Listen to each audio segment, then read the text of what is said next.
Okay, मैं समझ गया। इशारों इशारों में अखिलेश प्रताप सिंह इशारों इशारों में इंडिया गठबंधन को, कांग्रेस को, समाजवादी पार्टी को प्रदीप भंडारी कह रहे हैं, और योगी जी भी, प्रदीप का कहना है कि उन्हीं लोगों को टारगेट कर रहे हैं। एंटी नेशनल फोर्सेस हैं जो देश को बांटना चाहती हैं। अखिलेश जी, अगर आपने बांट दिया तो देश के लोग कटेंगे। अखिलेश जी जवाब दीजिए।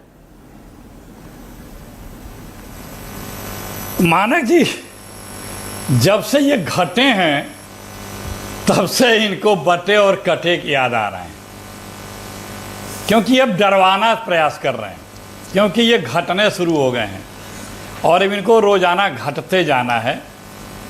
और ये लोग बौखला चुके हैं। इनकी जो आदर्श नेत्री हैं, उन्होंने किस प्रकार से किसानों के आंदोलन को किस तरह से, कैसे शब्दों से नवाजा, और बीजेपी ने उनसे अपना पल्ला झाड़ा। जो इनका राष्ट्रवाद, बीजेपी का जो आज का राष्ट्रवाद है, मोदी जी का जो राष्ट्रवाद है, या मोदी जी की जो बीजेपी है, उसका राष्ट्रवाद सिर्फ दो मित्रों की सेवा है। उनका राष्ट्रवाद सिर्फ दो मित्रों की सेवा है। जो भी मोदी जी से प्रश्न कर दे, वो देशद्रोही है, वो आतंकी है, वो खालिस्तानी है, वो नक्सल है, चाहे वो किसान हो, चाहे नौजवान हो, चाहे पत्रकार हो, चाहे साहित्यकार हो, चाहे महिला हो, चाहे जो भी है, जो भी मत भिन्न है, वो जो है राष्ट्र विरोधी है जनाब।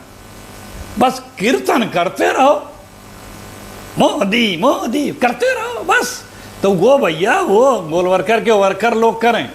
ये देश में लोकतंत्र है, संविधान में व्यवस्था है पक्ष विपक्ष की। विपक्ष तो सवाल पूछेगा, देश तो सवाल पूछेगा। जिम्मेदारी मिली है तो जवाबदेही भी आपकी बनती है। जिसकी जवाबदेही है उससे हिसाब और जवाब मांगेगा हिंदुस्तान। और जहां तक रही बात जनगणना की, मानक जी, 5 यू टर्न ले चुकी है बीजेपी। इतिहास गवाह है, सत्ता के लिए बीजेपी ने मुस्लिम लीग की गोद में बैठ करके सरकार चलाई है। सत्ता के लिए बीजेपी के पुरखों ने अंग्रेजों से यारियां की, इस देश से गद्दारियां की हैं, गवाहियां दी हैं। 5 यू टर्न लिया। क्यों लिया? क्योंकि सरकार पे खतरा आ रहा था। साथी संघी उनके कह रहे थे नहीं, ये ऐसा नहीं होगा, ये नहीं होगा। तुरंत यू टर्न लिया।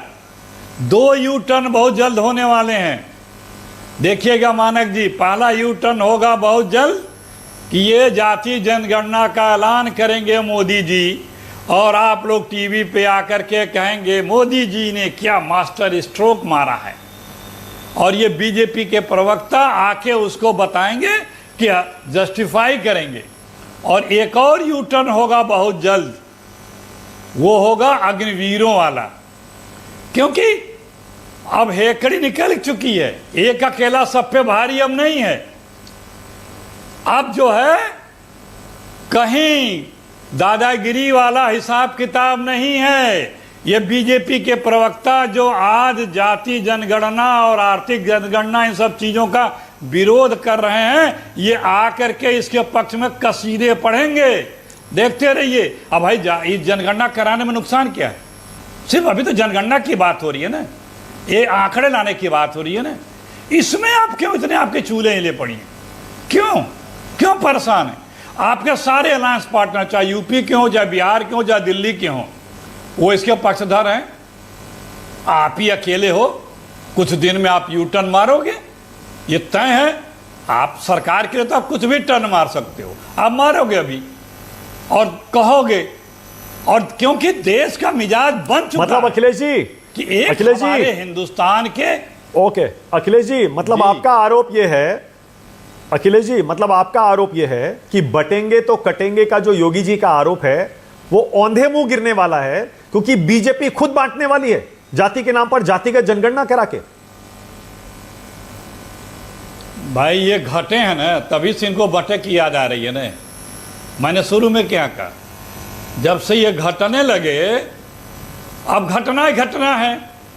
इन लोग देखिए, बहुत दिनों तक काठ की हाड़ी नहीं चढ़ पाती है।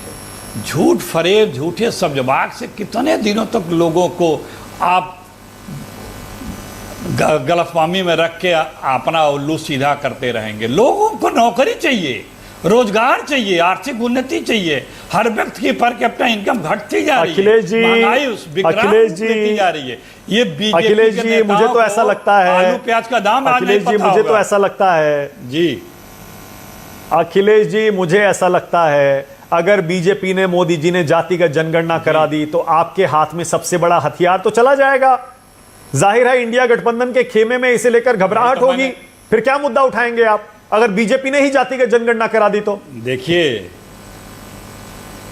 मैंने यही कहा था कि जिस दिन वो जाति जनगणना का ऐलान करेंगे सबसे पहले आप ये कहेंगे मोदी जी का मास्टर स्ट्रोक, मोदी जी ने जनगणना करा के मुद्दा छीन लिया। नहीं, मैंने मास्टर स्ट्रोक नहीं कहा। मजबूरी में आ रहे हैं ना, मैंने मास्टर स्ट्रोक नहीं कहा। मैंने ये कहा अगर मजबूरी में भी कराया, मान लीजिए, चलिए मान लिया, मैंने मान लिया। हाँ, अखिलेश जी मैंने मान लिया मजबूरी में कराएंगे, ठीक है, मजबूरी में भी कराएंगे तो आपका तो हथियार गया ना, फिर आप मुद्दा क्या उठाएंगे? कैसे हमें हथियार नहीं, हथियार की हम बात ही नहीं, हमें हथियार चाहिए नहीं, हमें देश के लोगों का भला चाहिए। वो क्या स्वेच्छा से कर रहे हैं? जब उनकी सरकार पे खतरा आ रहा है तभी तो 5 यू टर्न लिए हैं, तभी तो वो करेंगे। अच्छा ठीक है, बहुत बढ़िया, हमें बहुत बढ़िया। भलाई चाहिए। अखिलेश जी आपका जो पहला जवाब था ना, बहुत बढ़िया। एक सेकंड, बहुत बढ़िया। आपने जो पहला जवाब दिया ना, प्रदीप भंडारी उस पर जवाब दीजिए, बहुत बढ़िया। प्रदीप भंडारी आप बोलिए, आपके हिसाब से जातिगत जनगणना की मांग करना देश को बांटना है, योगी जी का इशारा यही है। इसका मतलब आप नहीं कराएंगे ना जातिगत जनगणना, आप नहीं बांटेंगे देश को, सही कह रहा हूं?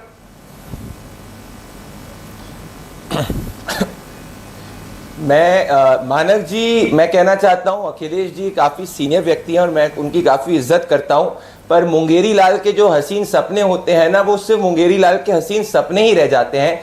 अखिलेश जी इस भ्रम के अंदर हैं कि वो जिस मैच के अंदर हार चुके हैं, जहां जनता ने उनको नकारा है, वो इस भ्रम के अंदर है कि जनता ने उसको स्वीकारा है। मैं अखिलेश जी को यथार्थ और रियलिटी बताना चाहता हूं कि एनडीए की, भारतीय जनता पार्टी की पिछले 50 साल में पहली बार ऐसा हुआ है कि तीसरी बार कोई सरकार रिपीट हुई है। अखिलेश जी आप ऑपोजिशन में, अभी सत्ता में नहीं बैठे हैं, जनता ने प्रधानमंत्री नरेंद्र मोदी को चुना है, तो अभी वो सपने को सपना ही रहेगा वो आपको। अब दूसरी बात पे आ जाते हैं, मैं आ रहा हूं दूसरी बात पे।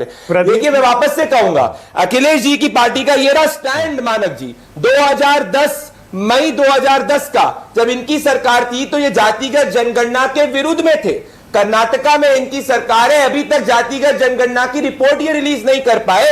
हम तो हमेशा से कहते आ रहे हैं, इस पे होम मिनिस्टर अमित शाह जी ने भी कह दिया है, वो उस पे अनाउंसमेंट किया जाएगा। हमारे लिए राजनीति का इशू नहीं है, हमारे लिए देश का मतलब है, और हमारे लिए किसी भी समाज को भले वो एससी हो, एसटी हो, ओबीसी हो, उसको हक दिलाने की बात प्रधानमंत्री नरेंद्र मोदी हमेशा करते आए।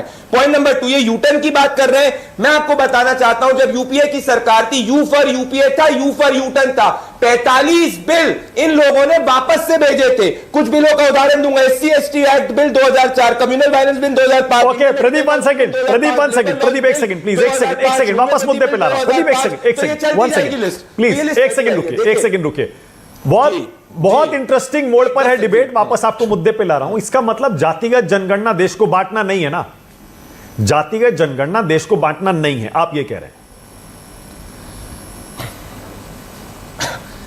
देखिए, जो लोग जातिगत जनगणना का राजनीतिक उपयोग, दुरुपयोग करने का प्रयास कर रहे हैं, जो इस देश के अंदर जातियों को राजनीतिक रूप से इस्तेमाल करने का प्रयास कर रहे हैं, वो उनके लिए जातिगत जनगणना एक पॉलिटिकल इशू है। हमारे लिए एक सोशल कॉन्शियसनेस की बात है, नेशनल इशू। उस पर होम मिनिस्टर अमित शाह जी से जब सवाल पूछा गया, होम मिनिस्टर अमित शाह जी ने हमारी पार्टी का स्टैंड क्लियरली कह दिया कि इसके ऊपर जब वो अनाउंस करेंगे वो जरूर सबको बताएंगे।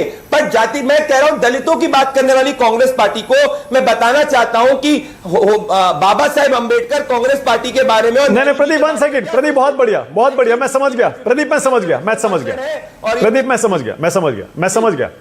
ठीक है, okay, 1 second, all right, okay, 1 second. Sunil Sajan, Sunil Pradeep Bhandari कह रहे हैं, नेहरू जी के ऊपर जी 5 सेकंड लूंगा, 5 सेकंड राणा जी से, 5 सेकंड।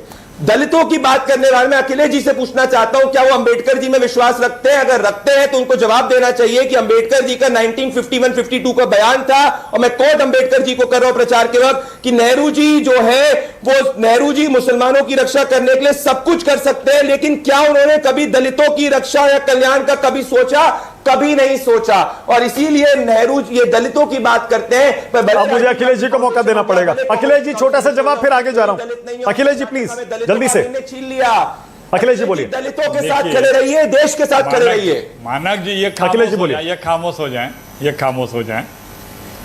ये वही हैं हाँ। अंबेडकर जी के पुतले जला रहे थे जब अंबेडकर जी दलित की बात करते थे कांग्रेस के साथ मिलकर के। 65 जगह पूरे देश में इनके खिलाफ सम्मेलनें की थी इनके पुरखों के पार्टियों ने। नेहरू जी और अंबेडकर जी और गांधी जी और कांग्रेस में कितनी अच्छी अंडरस्टैंडिंग थी, इन जैसे लोगों को हमें बताने की आवश्यकता नहीं है। वो हमारे संविधान सभा के प्रमुख थे, हमारे लॉ मिनिस्टर थे, नेहरू जी के साथ या किसके और कांग्रेसों का कितना अच्छा व्यवहार था, और सबने मिल के दलितों, पिछड़ों और जो गरीब लोग थे उनके उत्थान के लिए योजनाएं बनाई, संविधान में व्यवस्था की। जो आज ये कहते थे इसी संविधान को जलाओ, हमें मनुवाद चाहिए, वो यहाँ बैठ करके ज्ञान बांट रहे हैं। अरे शर्म करो भैया, मनुवाद लाते थे, ठीक है, तिरंगे ओके, को नहीं स्वीकारते ओके, थे। सुनील साजन। आज भी संविधान को नकारते हो, सुनील आज साजन। भी रिजर्वेशन देने को तैयार नहीं हो, आज भी ओके, दलितों सुनील साजन। पिछड़ों को किस भाषा से All right. आप प्रयोग करते हो, शर्म नहीं आती।